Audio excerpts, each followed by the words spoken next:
Bonjour tout le monde. Bienvenue à la séance des membres sur le aménagement des effectifs.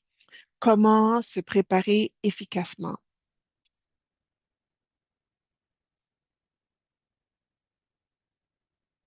Hmm, Encore une fois, bonjour. Donc, en ce temps de changement, les connaissances nous apportent la confiance et la solidarité en gage de force. Donc, je me présente. Mon nom, c'est Cynthia Doré Robinson. Je suis représentante régionale au bureau de Moncton. Vous pouvez nous contacter si vous avez besoin d'aide. Avant de commencer l'atelier, nous allons prendre le temps de reconnaître que nous occupons les territoires non cédés et volés des peuples autochtones. Ceux-ci continuent de gérer et de défendre ces territoires, même si pendant des générations, des politiques coloniales ont été mises en place pour les déplacer et les assimiler. Les travailleurs et les travailleuses le savent. On est plus fort quand on ne laisse personne de côté. Notre combat pour l'équité au travail est indissociable de notre lutte pour la justice, la dignité et l'autodétermination des peuples autochtones. Réfléchissons non seulement au territoire des nations autochtones sur lesquelles nous vivons et travaillons, mais engageons-nous aussi à prendre des mesures concrètes pour honorer ces nations et leurs droits. L'AFPC reconnaît être, reconnaît être un organisme colonial et avoir des obligations envers les membres, le personnel et les communautés autochtones.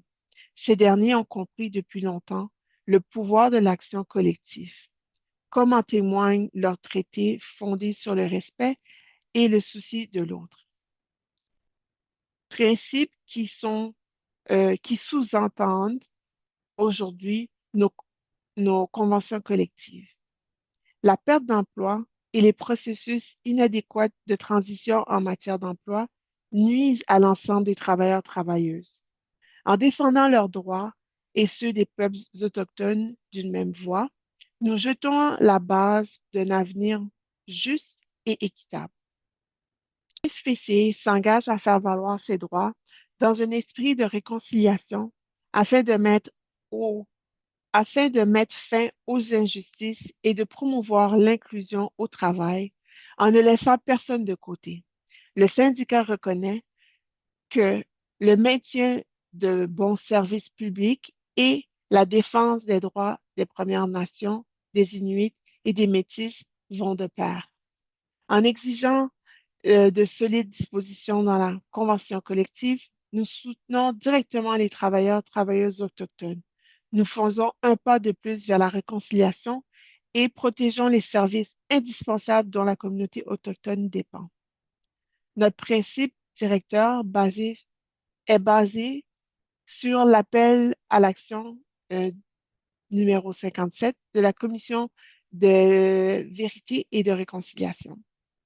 Apprendre, prendre le temps de comprendre l'histoire et la vérité des nations autochtones qui peuplent les territoires où l'on vit et travaille, bâtir, nouer les liens étroits fondés sur la confiance, la solidarité sur le territoire, l'eau, la végétation et les animaux, ainsi que les travailleurs et travailleuses et les communautés autochtones.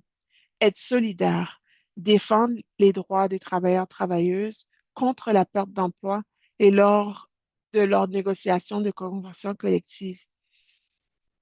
Puisque le malheur d'une personne est aussi celui de l'autre, répétons-le en luttant d'une seule voix pour les droits des travailleurs, travailleuses et des peuples autochtones.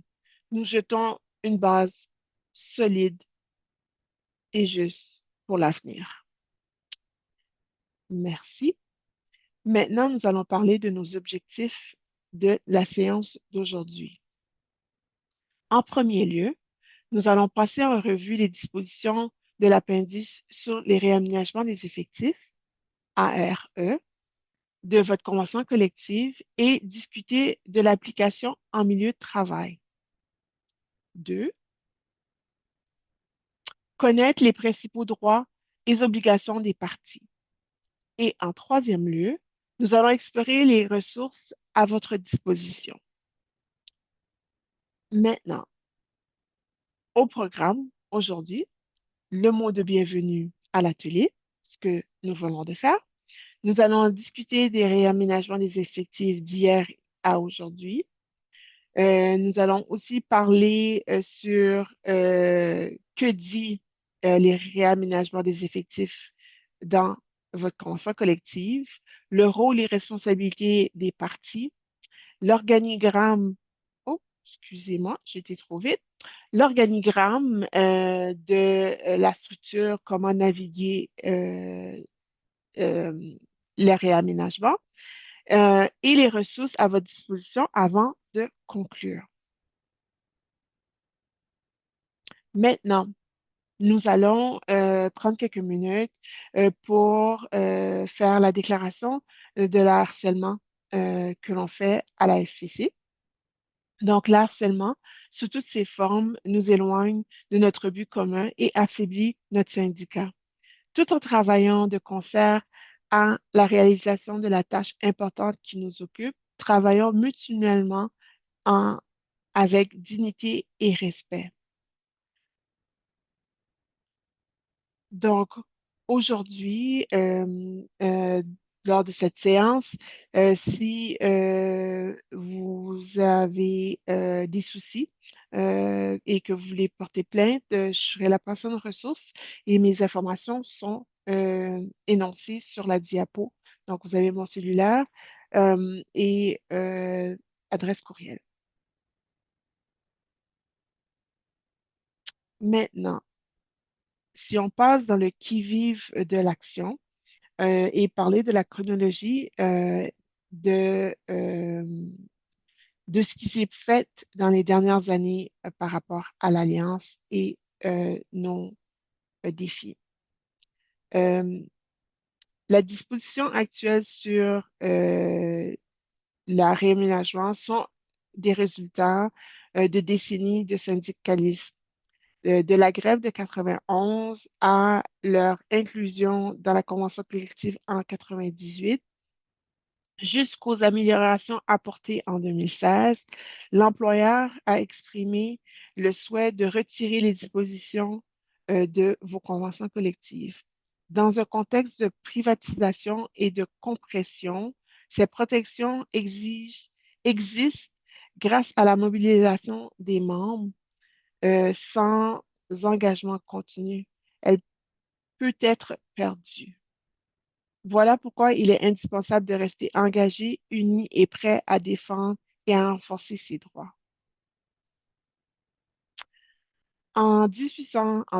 Ouais, je veux dire plutôt en 1985, première négociation sur les réaménagements des effectifs.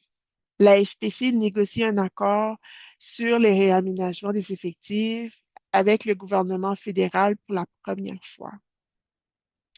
En 91, on a eu la grève nationale de la FPC.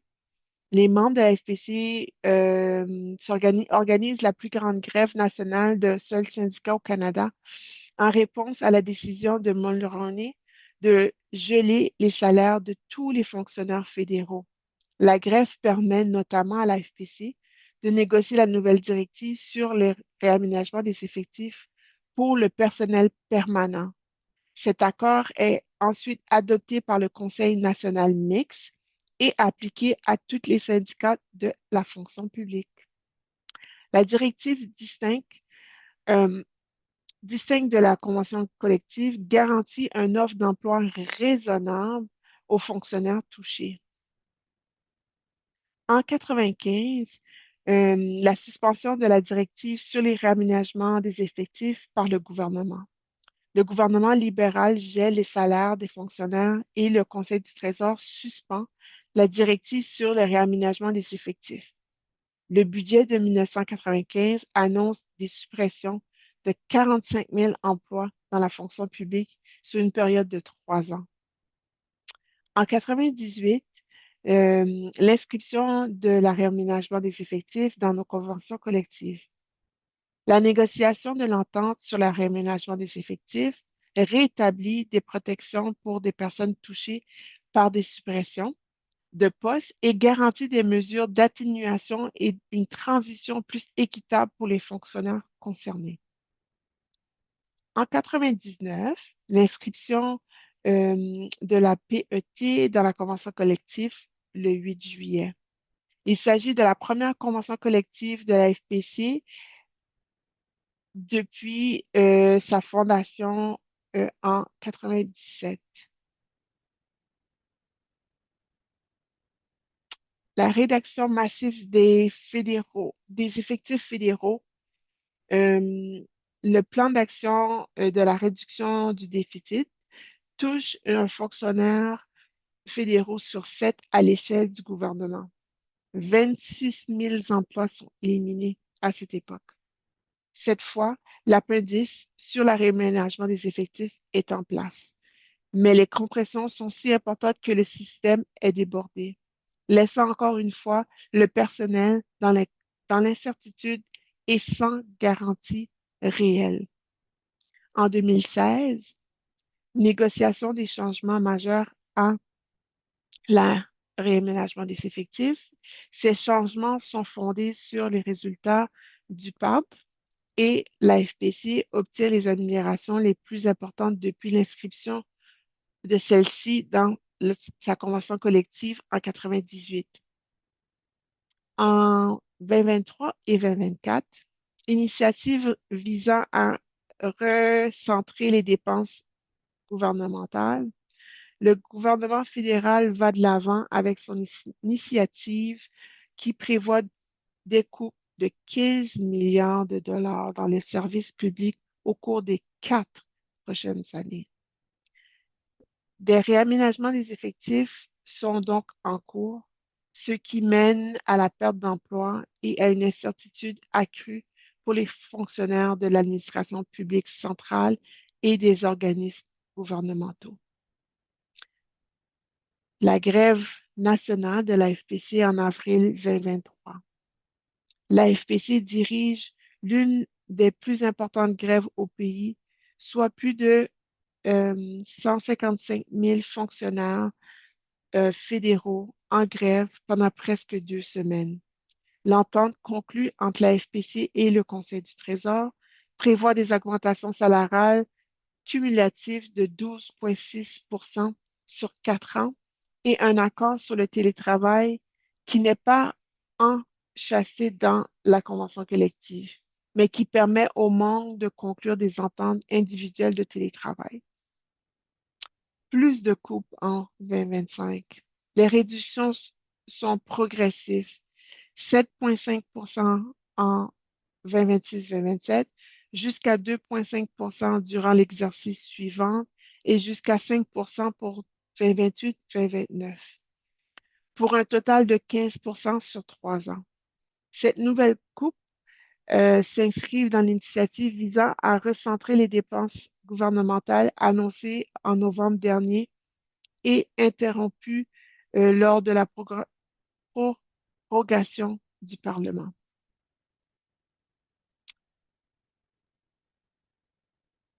Petit sondage. Euh,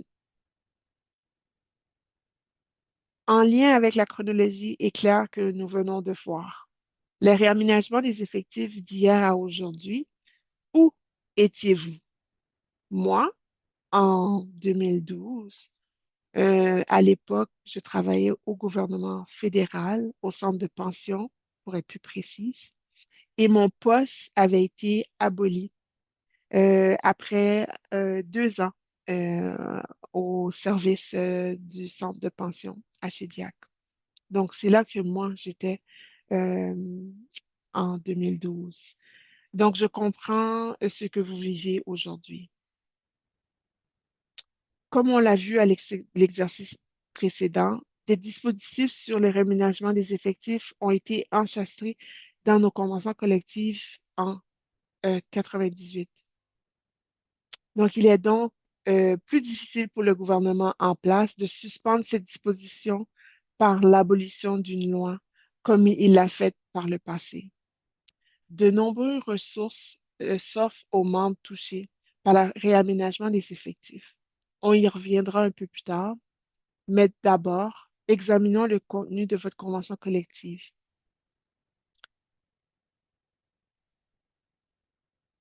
Donc, où peut-on trouver ces informations? Donc, comme je vous l'ai mentionné, c'est dans les conventions collectives, dans vos conventions collectives. Donc, pour le groupe PA, cette information se retrouve à l'appendice D. Pour le groupe SV, à l'appendice I. Pour le groupe TC, dans l'appendice T. Pour le groupe EB, dans l'appendice B. Et pour le groupe FB, dans l'appendice C. Donc, je vous encourage à prendre le temps de lire ces appendices pour avoir un peu plus de connaissances par rapport à la réaménagement des effectifs.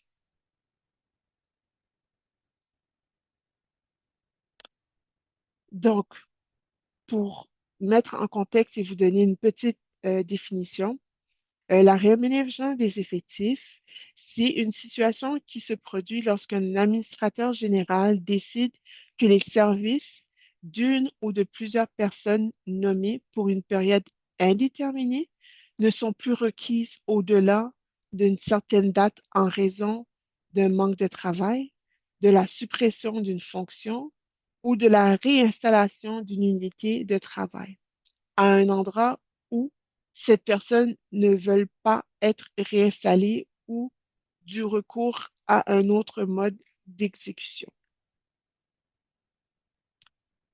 Donc, selon cette définition, il y a quatre contextes qui peuvent donner lieu à un réaménagement des effectifs. Donc, en premier lieu, il doit y avoir un manque de travail. En deuxième lieu, une suppression d'une fonction. En troisième lieu, la réinstallation d'une unité de travail à un endroit où la personne salariée ne veut pas être réinstallée. Et en quatrième lieu, une diversification des modes d'exécution, y compris le transfert du service à un autre ordre du gouvernement, un partenariat public-privé ou la sous-traitance et la privatisation.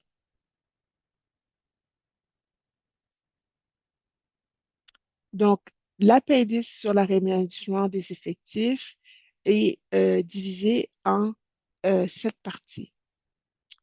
Partie 1 décrit le rôle et responsabilités des ministères ou organismes du Conseil du Trésor et des personnes salariées. La partie 2 décrit les procédures que doivent suivre les ministères, pardon, et les organisations du Conseil du Trésor pour informer le syndicat. La partie 3 présente la procédure que l'employeur doit suivre en cas de réinstallation d'une unité de travail entière. La partie 4 précise les obligations de l'employeur en ce qui a trait aux possibilités de recyclage pour les personnes touchées, excédentaires ou mises à disponibilité. La partie 5 précise la protection salariale offerte aux personnes salariées nommées à un poste de niveau inférieur à leur, à la leur à la suite de réaménagement des effectifs. Partie 6, euh, la partie 6 présente les choix que les membres doivent faire s'ils ne reçoivent pas une garantie d'offre raisonnable. La partie 7, euh, la partie 7 contient des dispositions spéciales concernant la diversification des modes d'exécution dans le cadre, euh, dans le cadre de laquelle le travail est transféré sous la responsabilité d'un organisme extérieur à l'administration publique centrale ou sous-traité à un tel organisme. Il s'agit d'obligations uniques qui, dans la plupart des cas, sont distinctes de celles de la partie 1 à 6, sauf indication contraire. Donc, nous allons maintenant voir les annexes.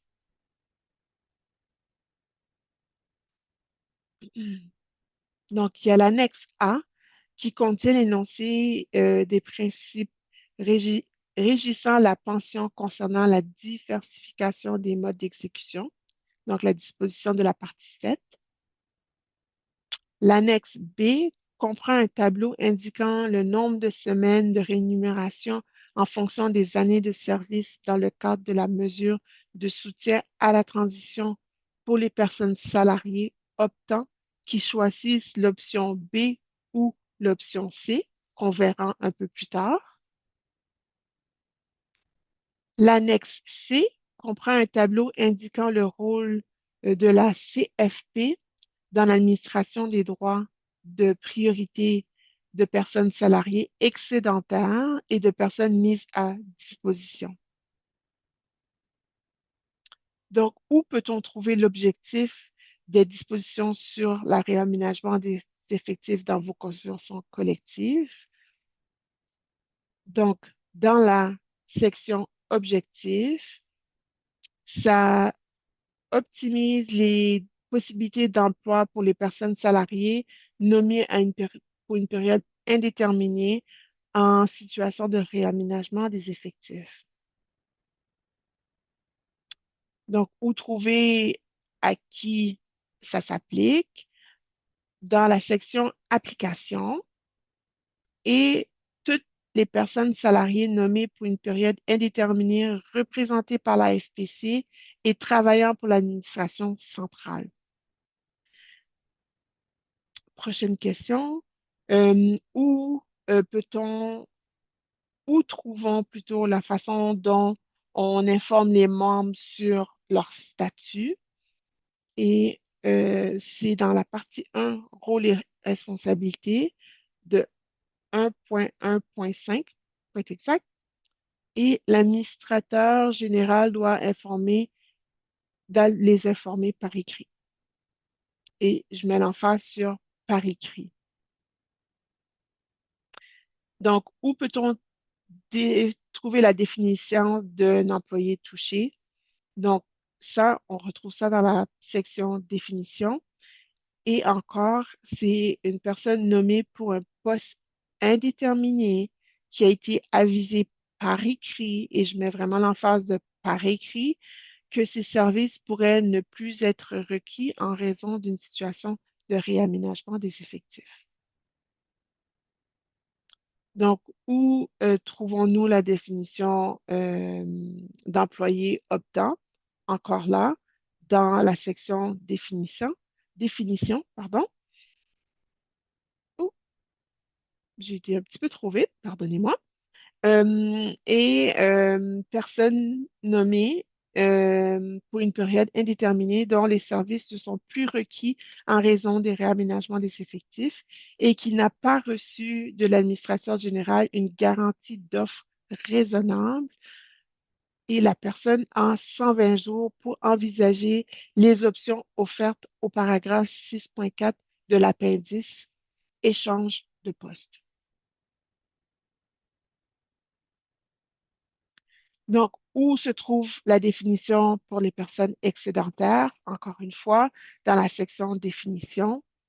Et c'est une personne qui est nommée pour une période indéterminée que l'administrateur général a officiellement déclarée excédentaire par écrit. Donc, maintenant qu'on a une bonne idée générale du contenu et de la structure de l'appendice sur le réaménagement des effectifs, voyons quelques-unes de ces principes de disposition. Il est essentiel, pardon, il y a essentiellement 6 étapes que l'employeur doit suivre dans le cadre de réaménagement des effectifs.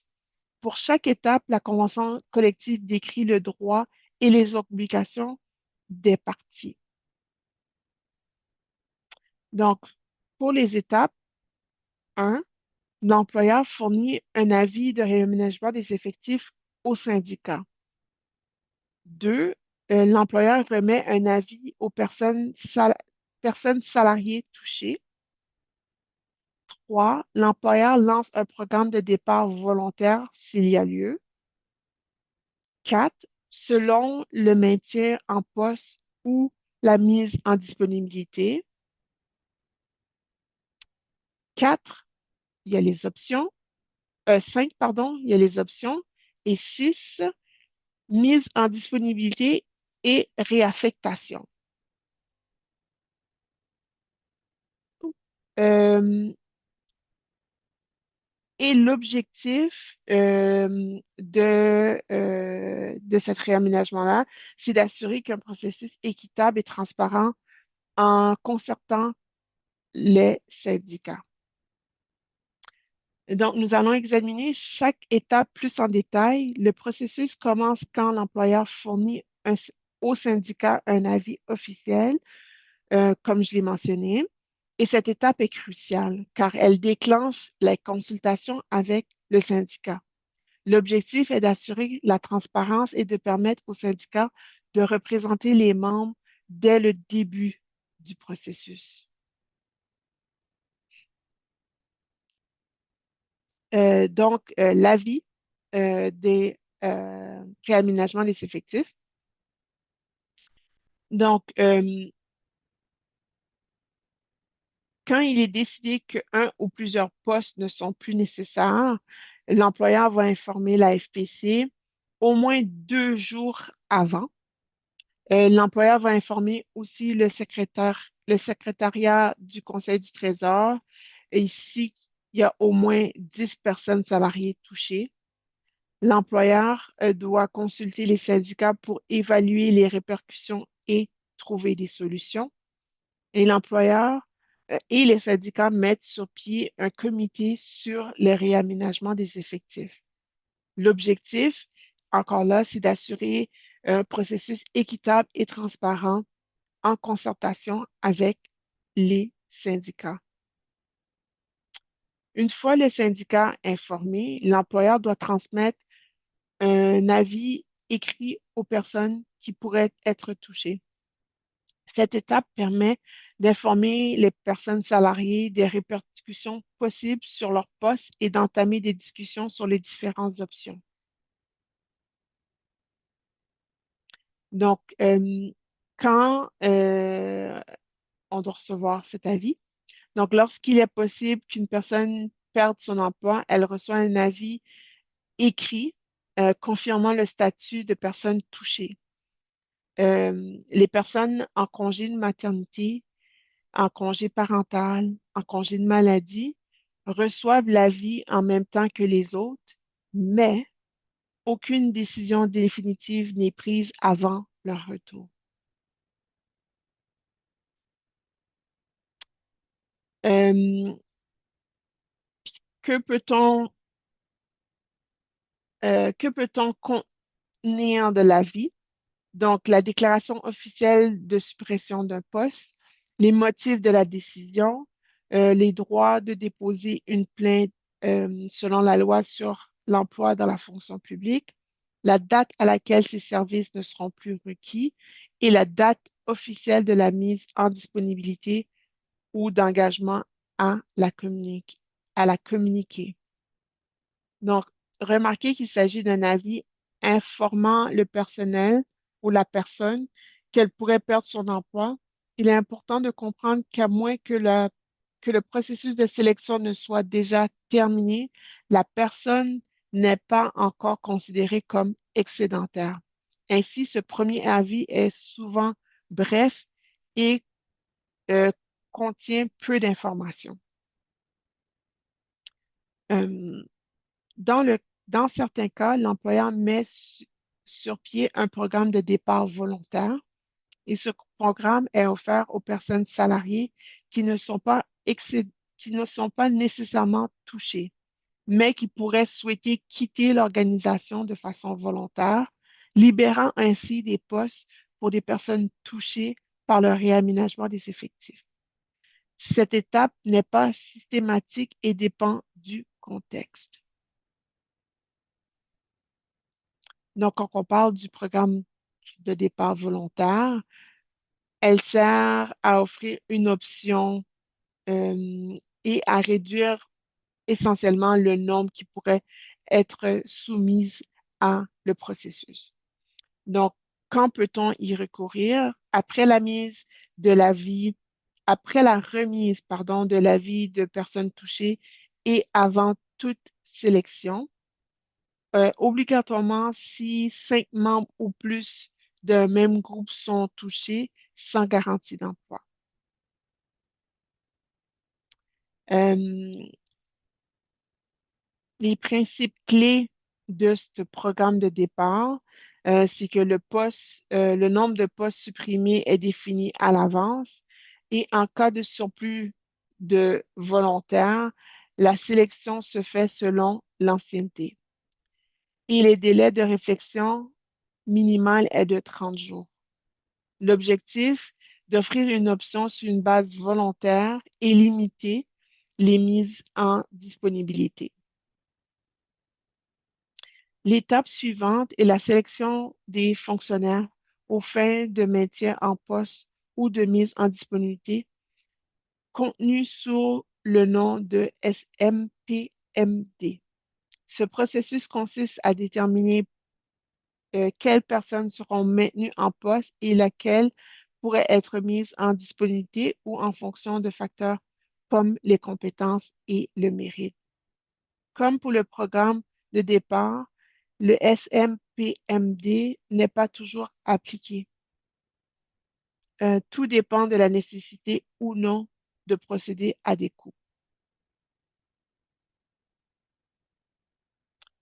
Donc, le programme de départ volontaire ne suffit pas pour éliminer euh, des postes excédentaires. C'est à ce moment-là qu'on peut utiliser le SMPMD. Les critères d'évaluation, c'est les compétences essentielles, y compris les compétences linguistiques, les atouts supplémentaires pour l'organisation à court terme et à long terme, les besoins opérationnels et administratifs. Et petite remarque, ce programme-là n'est pas un processus de nomination. Les critères peuvent différer d'un concours de dotation. L'objectif, c'est de déterminer qui gardera son poste et qui sera mis en disponibilité. Les principales préoccupations, c'est de pouvoir discrétionnel déraisonnable conféré à la direction, le manque de transparence ou, pardon, le manque de transparence et de responsabilisation, le tort causé au personnel, le manque de recours et les syndicats s'opposent activement au processus actuel de la SMPMP et réclament un système équitable qui tient compte de l'ancienneté. Vous trouvez dans le document nommé Comprendre le processus de sélection aux fins de maintien en poste ou de mise en disponibilité dans le manuel des personnes participantes. Vous pourrez prendre le temps de lire davantage sur le processus après l'atelier. À cette étape, les employés touchés se font présenter les options prévues à l'appendice sur le réaménagement des effectifs. Les options possibles sont une garantie d'offre d'emploi raisonnable, le recyclage, une mesure de soutien à la transition.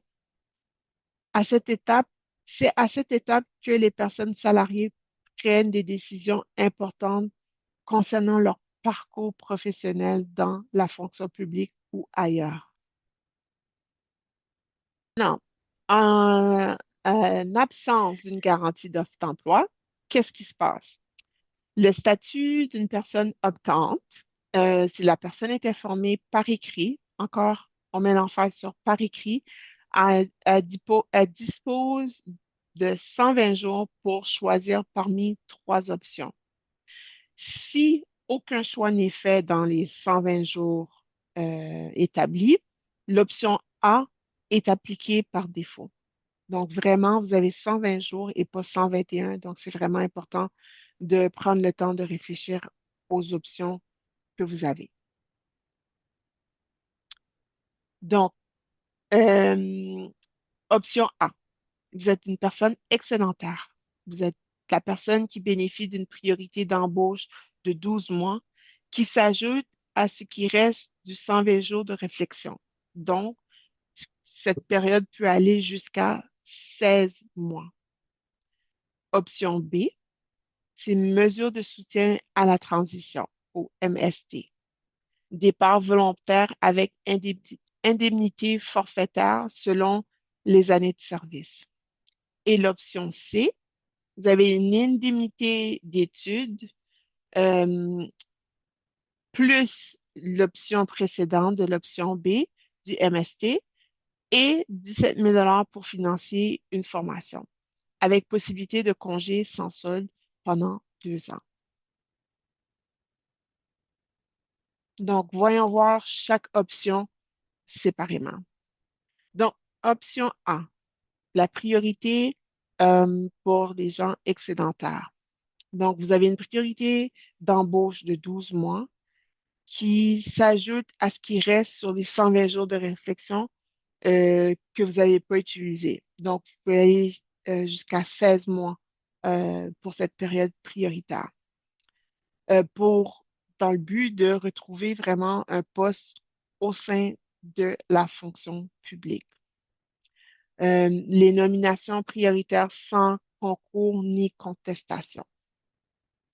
Si aucune offre raisonnable est reçue après 12 mois, la mise en disponibilité selon la loi sur l'emploi de la fonction publique rentre en vigueur.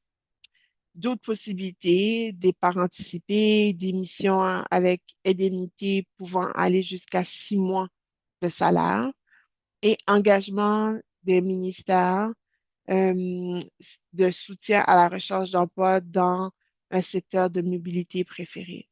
Donc, vraiment, l'objectif de l'option A, c'est de maximiser les chances, vos chances de réintégrer la fonction publique.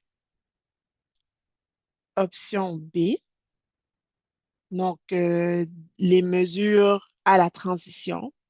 Donc, vous avez le départ volontaire avec indemnité euh, qui sont basées sur le nombre d'années de service. Donc, par exemple, 40 non, plutôt 10 ans, égalerait à 40 semaines de salaire. Et vous recevez un paiement ou vous recevez ce montant-là sur un ou deux versements sur 2 ans, ce qui vous donne un avantage sur la fiscalité. Conditions. Vous devez démissionner pour recevoir l'indemnité. La personne reçoit une indemnité de départ équivalente à celle en cas de mise en disponibilité et le ministère fixe la date de cessation d'emploi. Aucune priorité d'embauche après le départ lorsque vous prenez l'option B. Maintenant, regardons l'option C. L'option C, indemnité d'études. L'option C inclut l'option B plus l'indemnité d'études. Les mesures de soutien à la transition, le MST, plus jusqu'à 17 000 pour vos études. L'indemnité d'études doit servir à payer les droits de scolarité, les livres et les matériaux, et ça avec reçu. Deux sous-options. Démission immédiate, la personne reçoit son indemnité de départ et quitte la fonction publique, ou vous pouvez prendre un congé sans solde jusqu'à 2 ans qui vous permet de reporter la mise en disponibilité et de continuer à cotiser aux régimes sociaux et de retraite. Mais remarquez que vous devez fournir une preuve d'inscription dans les 12 mois. Sinon, vous seriez mis en disponibilité. Par la suite, avec cette disposition, vous allez recevoir 12 000 12 000, 1 200 pardon, pour du counseling, l'orientation de carrière financière pour toutes les personnes optantes. Et vous recevez un remboursement partiel en cas de retour dans la fonction publique, sauf pour les droits de scolarité et matériaux.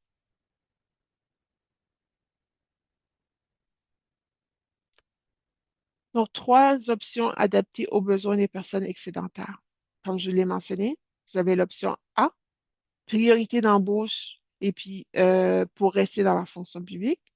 Option B, vous recevez une indemnité de départ euh, pour une transition hors de la fonction publique.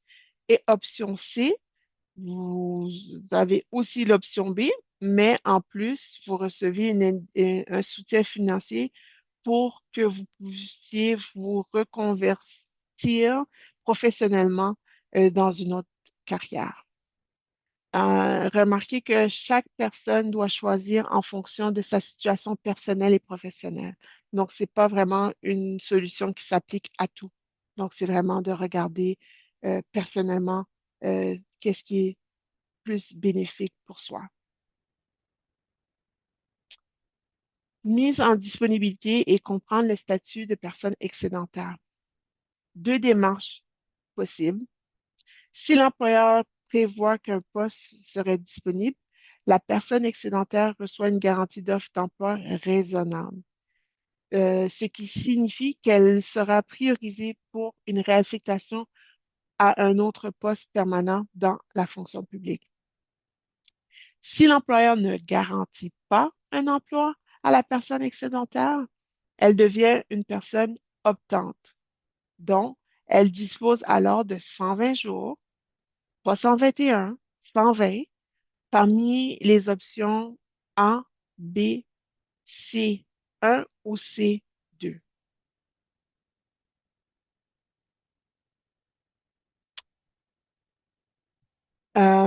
Et elle reçoit un avis écrit euh, pour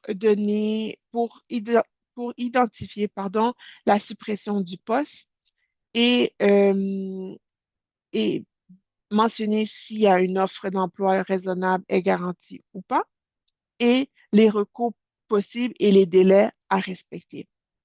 Donc, l'employeur et le syndicat clarifieront les options et assureront une transition équitable. Remarquez que les personnes bénéficiant du programme GOER n'ont pas accès aux autres options de transition offertes aux personnes optantes.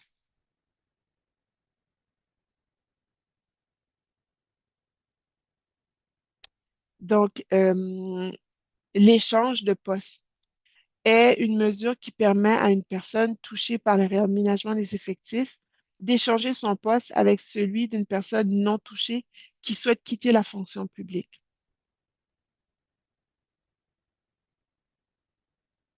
Les avantages, la personne touchée conserve son emploi, l'autre personne peut partir volontairement, l'organisation limite les mises en disponibilité,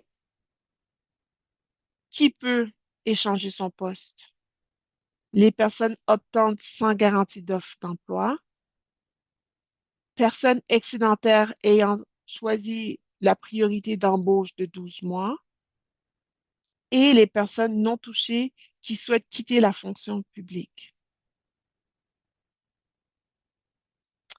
Les étapes. Les personnes non touchées qui le souhaitent manifestent leur volonté de quitter la fonction publique. Une personne optante ou excédentaire trouve une personne remplaçante potentielle, puis la direction va valider l'échange pour s'assurer que la compétence, les langues, etc. sont respectées. Puis si c'est accepté par l'employeur, oh, excusez-moi, j'ai été trop vite, l'échange se fait en 5 jours et la personne touchée occupe immédiatement son nouveau poste.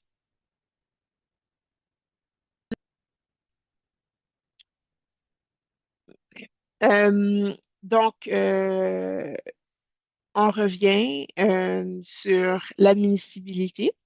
Donc, être à moins de 5 ans de l'âge d'admissibilité à la pension, avoir 2 ans de service œuvrant droit à la pension, travailler au moins 10 ans dans la fonction publique, euh, les personnes excédentaires âgées de 55 à 64 ans sans garantie d'offre d'emploi euh, sont comme euh, dans des sous-groupes. Donc, groupe 1, si tu as 55 à 59 ans, été embauché avant le 1er janvier 2013, et le groupe 2, 60 à 64 ans, et avoir été embauché après le 1er janvier 2013. Vous êtes admissible. Et personnes mises en disponibilité ou qui démissionnent en raison d'un réaménagement des effectifs et qui participent au programme de départ volontaire, échange de poste et sont des personnes optantes qui choisissent l'option A ou l'option B. Ceux qui ne sont pas admissibles, c'est quelqu'un qui refuse une offre d'emploi raisonnable et à accepter l'indemnité d'études, donc l'option C. Enfin, examinons les droits de la priorité qui garantit que certaines personnes sont considérées en premier lorsque des postes deviennent disponibles pendant un processus de réaménagement des effectifs. Donc, le mécanisme facilitant la réintégration ou le maintien en poste s'applique à certaines personnes touchées par un réaménagement des effectifs ou d'autres situations particulières. Il y en a deux types de priorités. Priorité 1, euh, c'est une priorité statutaire qui est dans la loi sur l'emploi dans la fonction publique. Euh, qui est militaire, qui sont pour les militaires libérés pour des raisons médicales liées au service, des personnes excédentaires, des personnes revenant d'un congé prolongé et personnes mises en disponibilité. La deuxième type ou le deuxième type de priorité, c'est priorité réglementaire qui est en fonction des règles administratives en vigueur. Maintenant, nous allons voir les responsabilités et les droits et les recours que vous avez. Les obligations de la direction. Donc, la direction doit favoriser le développement des compétences, qui veut dire que les personnes salariées doivent être aussi qualifiées que possible afin de multiplier les possibilités de déplacement et d'amélioration et d'améliorer, pardon, la sécurité d'emploi. En deuxième lieu, ils doivent bien planifier les ressources humaines. L'employeur doit recevoir, revoir ses pratiques de travail et de déceler euh, et de délaisser, pardon, des contractuels, des consultants, des personnes d'agence afin d'éliminer des postes permanents. Et troisième lieu, éviter les mises en disponibilité en envisageant toutes les autres options. Donc, vraiment, pour limiter les pertes d'emploi. Les départs volontaires et les échanges de postes doivent être pleinement mis à profit.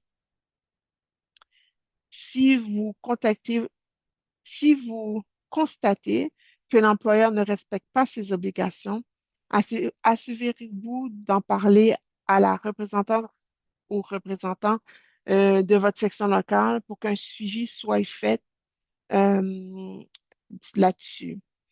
Euh, Sur la page 6 du guide, vous allez trouver plus d'informations sur les obligations de l'employeur.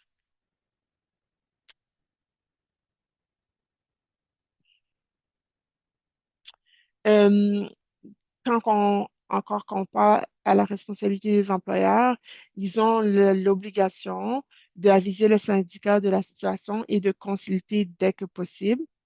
Ils sont censés optimer les possibilités d'emploi pour les personnes qui occupent un poste permanent. Ils doivent mettre, dans la mesure du possible, offrir à ces personnes des possibilités d'emploi et de leur donner les chances raisonnables de poursuivre leur carrière au gouvernement. Ils doivent les traiter le personnel équitablement et doivent mettre sur pied un comité mixte sur le réaménagement des effectifs.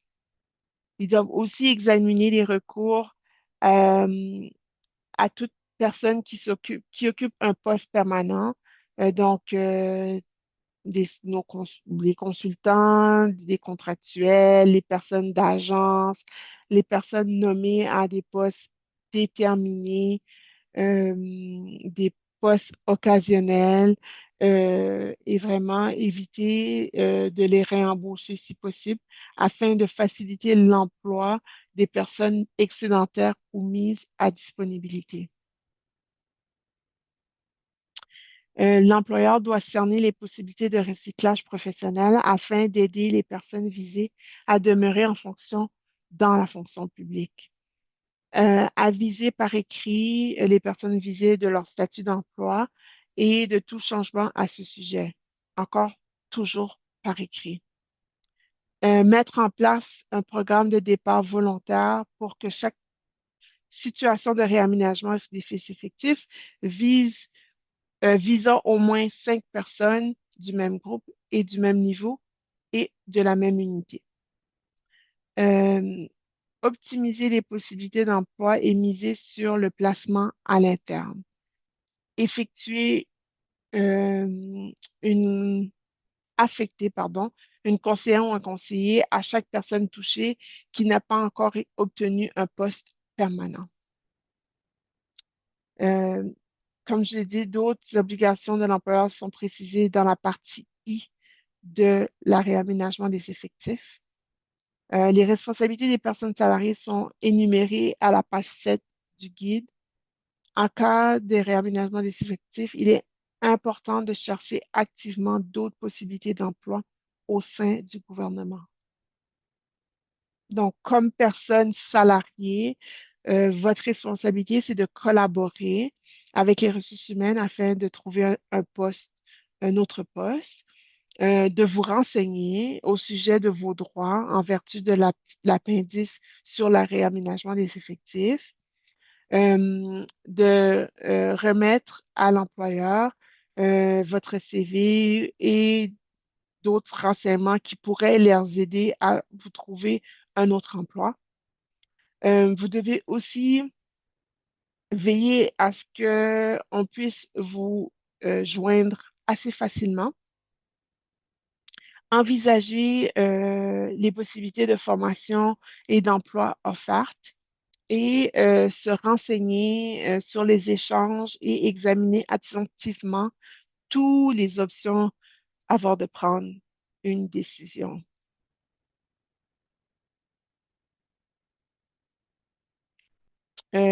Maintenant, pour garder les responsabilités du syndicat, comme syndicat, on doit s'assurer que les mesures prises par l'employeur respectent l'entente sur le réaménagement des effectifs. On doit tenir des séances d'information pour les membres touchés ou non. On doit tenir des réunions consacrées aux membres touchés et on doit égayer les membres qui ont besoin de soutien vers des organismes externes pertinents s'il y a lieu. Nous devons aussi vous aider, épauler et vous conseiller euh, tout au long du processus. Euh, et cette formation fait partie de ce que nous faisons pour vous dans notre rôle et nos responsabilités. Travailler sur la direction, avec la direction par l'entremise des comités mixtes sur le réaménagement des effectifs. Dans la mesure du possible, tenter de résoudre les problèmes avec nos membres et représenter nos membres qui déposent des griefs. Donc, étant donné que le réaménagement des effectifs fait partie de la convention collective, un des recours à votre disposition est le grief. Si vous ou une personne que vous connaissez avez un problème avec le processus de réaménagement des effectifs, parlez-en avec votre représentant, représentante syndicale pour déterminer s'il y a matière à grief ou si d'autres solutions sont possibles. Donc là, nous allons voir une petite mise en situation afin de naviguer le, notre diagramme sur le réaménagement des effectifs. Donc, voici, je vous partage le diagramme qui vous aide à naviguer les différents appendices que j'ai mentionnés un peu plus tôt et options que vous avez. Donc, juste pour faire un survol, mais on va les voir de nouveau en détail euh, dans quelques minutes. On a la catégorie de garantie d'offre d'emploi. Si vous n'avez pas reçu une offre d'emploi raisonnable et puis si vous êtes excédentaire, les différentes options. Donc ça, ce document se trouve sur le site web de l'Alliance. Donc, vous invite fortement à la télécharger pour vous aider à naviguer le processus et aider vos collègues à naviguer le processus dans les prochains jours, prochaines. Euh, donc, je vous montre un exemple d'un avis d'une personne touchée. Donc, nous allons prendre quelques minutes pour l'analyser, les options possibles pour cette personne. Donc, une personne touchée est une personne nommée par une période indéterminée qui reçoit un avis informant que ses services pourraient ne plus être requis. Cet avis est pas une mise en disponibilité, mais vraiment juste un avertissement. Avant que tout avis soit transmis aux personnes salariées, le ministère ou des organisations concernées doivent informer par écrit la présidente nationale de la FPC. L'avis doit indiquer l'unité de travail, l'emplacement, le nombre de personnes qui pourraient être touchées et le moment prévu des changements. Un réaménagement des effectifs survient lorsque certains postes ne sont plus nécessaires en raison d'un manque de travail, de suppression de fonctions ou d'une réinstallation ou d'un transfert de services à l'extérieur de l'administration publique centrale. La politique de l'employeur est de maximiser les possibilités d'emploi pour une personne salariée permanente touchée en trouvant un autre poste dans la mesure du possible. Donc, comme vous pouvez voir, cette lettre, c'est une lettre qui est protégée A.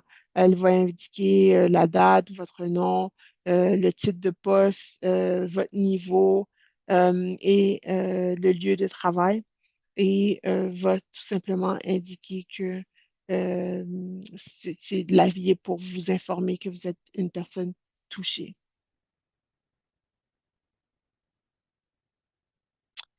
L'avis initial de statut d'employé touché, si vous recevez un appui, euh, si votre poste est touché par un manque de travail. Et plus d'informations sur le statut, si vous êtes une personne excédentaire, optante, euh, euh, va venir par la suite et euh, encore tout ça par écrit.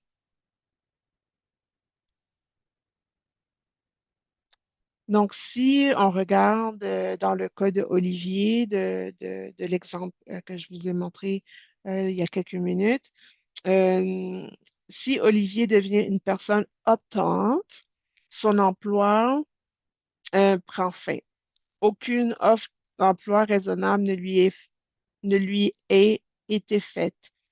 Il y aura 120 jours pour choisir l'une des trois options présentes dans l'appendice sur la réaménagement des effectifs. Donc, son choix doit être communiqué par écrit. Comme j'ai dit, il y aura trois options. Donc, l'option A, la période de priorité excédentaire de 12 mois pour trouver un autre emploi. L'option B, mesure de soutien à la transition avec un montant forfaitaire calculé selon le nombre d'années de service. L'option C, même montant que l'option B, plus un montant pouvant aller jusqu'à 17 000 pour la formation et les études. Donc, si euh, Olivier ne communique pas son choix pendant la période de réflexion de 120 jours, automatiquement, la option A va s'appliquer. Donc, et il va également avoir droit à 1 200 $ en services pour des services pour utiliser pour des services de planification financière et d'orientation professionnelle pour l'aider à prendre une décision. Si l'offre d'emploi raisonnable est présentée à Olivier, il n'est pas admissible à l'option A, B ou C. Olivier pourrait être admissible au programme d'échange de postes qui permet à certaines personnes de continuer à travailler dans l'administration publique centrale tout en aidant d'autres à partir volontairement. Un échange de postes a lieu lorsqu'une personne optante ou excédentaire échange son poste avec une personne non touchée qui désire partir avec qui désire partir avec une mesure de soutien à la transition ou une indemnité d'études. Ce programme donne une chance aux personnes salariées touchées de demeurer en poste et d'aider l'employeur à éviter la mise en disponibilité. Le poste ou le nouveau poste doit être permanent dans l'administration centrale. En somme, l'échange de postes est une solution gagnant-gagnant. La personne touchée conserve un emploi et la personne qui part le fait avec une mesure de soutien. Donc, si Olivier décide de ne pas participer au programme d'échange de postes, il lui reste tout de même deux principales options. Une période de prioritaire excédentaire de 12 mois ou la mesure de soutien de transition, y compris l'indemnité d'études. Donc, si Olivier choisit la période prioritaire excédentaire de 12 mois, le statut privilégié lui sera accordé. Donc, ça, c'est le processus d'offre d'emploi raisonnable. Donc, si vous le recevez, si vous l'acceptez et ou si vous le refusez. Donc, nous allons explorer ce que ça veut dire ensemble. Donc, démarche en cas de garantie d'offre d'emploi. Donc, les critères d'une offre emploi sont un poste de durée indéterminée dans la fonction publique, le niveau d'emploi équivalent ou inférieur avec protection salariale. 3, localisation dans votre zone d'affectation, si possible. Une réinstallation si le déplacement est de plus de 40 km. Et puis, transfert harmonieux des avantages sociaux, ancienneté, congés, indemnité de départ. Donc, ça, c'est ce qui est considéré une offre d'emploi raisonnable. Euh, Encore là, votre statut, vous conservez votre salaire et vos avantages pendant que que vous cherchez un emploi et l'employeur devrait vous confier des tâches, mais votre priorité est de trouver un autre poste. Donc, qu'est-ce qui arrive si vous acceptez? Si vous acceptez, le salaire protégé si le poste est au niveau inférieur. Vous êtes inscrit sur la liste de réintégration prioritaire pour retrouver un poste équivalent. Et vous avez la possibilité de suivre des formations professionnelles pour vous perfectionner, euh, oui, merci. Euh, si vous refusez, vous êtes mis en disponibilité 6 mois après être devenu excédentaire. Vous avez un avis de mise en disponibilité au moins un mois à l'avance. Euh, vous êtes inscrit sur la liste de disponibilité prioritaire avec le Conseil du Trésor pour au moins un an et vous recevez une indemnité de départ réduite selon la somme déjà encaissée et aucun droit au paiement forfaitaire lié au RE. Donc, si Olivier refuse, Yael recevra un avis de mise en disponibilité et deviendra une personne en disponibilité après 6 mois. Ce qu'il faut retenir, c'est qu'une offre d'emploi raisonnable donne à Olivier du temps.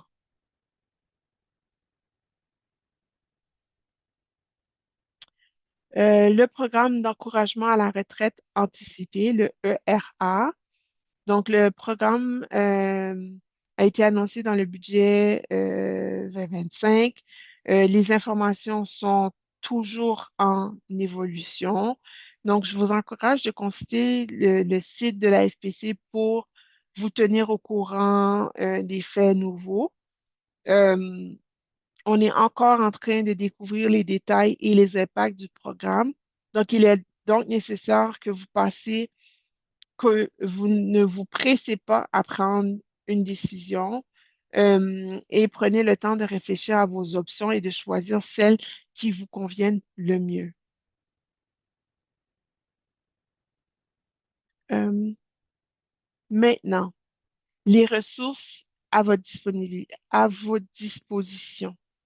La FPC a fait du réaménagement des effectifs une priorité. C'est pourquoi le syndicat s'emploie à offrir toutes sortes de ressources et d'informations nécessaires pour bien vous préparer. Pour tirer pleinement parti de ces ressources, il faut les connaître et savoir où les trouver. OK, donc, sur notre site web, le site de l'Alliance de la fonction publique, vous allez trouver une section sur le réaménagement des effectifs, où ce que vous allez trouver toutes sortes d'informations utiles, guides, le processus d'échange. Nous avons une plateforme qui vous permet de voir et de rentrer en contact avec d'autres collègues à travers le pays.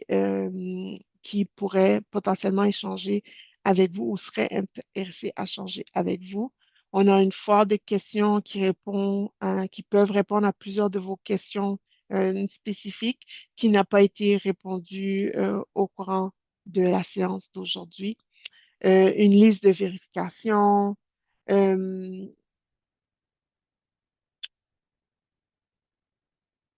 donc, votre syndicat mobilise beaucoup d'énergie et de ressources pour vous offrir le soutien dont vous avez besoin. Donc, prenez le temps d'en tirer pleinement parti et de les naviguer. Donc, encore une fois, sur cette page, euh, vous avez des calendriers importants, un tableau de bord pour pouvoir voir euh, euh, où et quels ministères sont touchés par les coupures qui sont annoncées et qui sont en cours. Euh,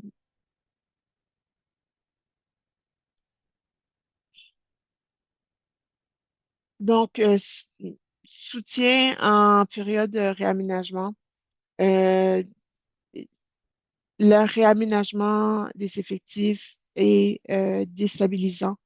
Tout le monde devrait pouvoir bénéficier de soutien lors de cette période de transition difficile.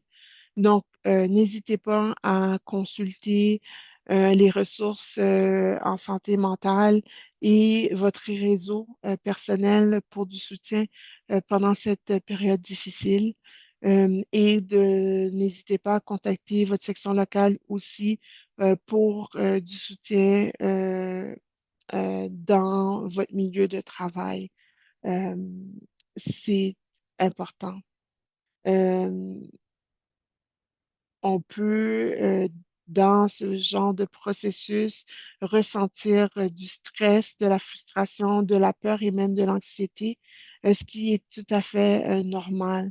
Euh, les membres qui ne sont pas directement touchés subiront aussi les effets négatifs de cet réaménagement, car ils seront témoins de la situation vécue par leurs collègues et devront faire plus avec moins de ressources et devront composer avec la réorganisation du travail ainsi que, dans certains cas, le traumatisme secondaire. Donc, comprendre le fonctionnement du processus de réaménagement des effectifs et savoir comment l'affronter peut nous donner un sentiment de contrôle et nous aider à mieux vivre ses émotions. Cela dit, il est essentiel d'accueillir nos émotions et de reconnaître l'impact qu'elles ont ou qu'elles peuvent avoir sur nous. Il est important de prendre soin de soi. Il faut aussi savoir vos droits et vos obligations et celles du syndicat ainsi que celles de l'employeur. Plusieurs ressources sont à votre disposition si vous en avez besoin. Il y a aussi des soutiens dans vos communautés et sans oublier des soutiens financiers aussi existent. Donc, pour conclure, je vais vous laisser avec cette question. Comment peut-on s'entraider en période de réaménagement des effectifs? Donc, euh, euh, une, euh, une réponse à la question que je vous pose et que je vous propose, c'est de partager ce que vous venez d'entendre avec d'autres collègues qui n'ont peut-être pas eu la chance encore de visionner ce vidéo ou de participer à des séances en direct, en personne.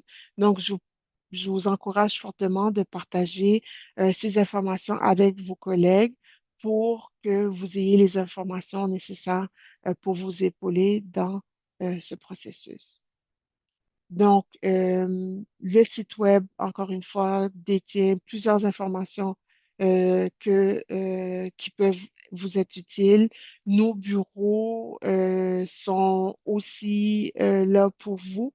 Donc, n'hésitez pas à communiquer avec nous si vous en avez de besoin. Et vos sections locales sont là sur le terrain, dans vos milieux de travail, et vos éléments le sont aussi pour vous supporter dans ce processus-là. Donc, encore une fois, n'hésitez pas à nous rejoindre d'une quelconque façon. Je vous laisse avec une évaluation de l'atelier d'aujourd'hui qui nous permet toujours de réajuster nos façons de livrer, de vous livrer les formations et les informations importantes. Donc, ceci conclut tout à fait la séance d'aujourd'hui. Donc, merci d'avoir participé à cet atelier. Nous espérons que cette séance vous avoir fourni les ressources nécessaires et vous permettra d'affronter cette vague de réaménagement des effectifs que l'on vit en ce moment. Donc, encore une fois, merci et bon après-midi.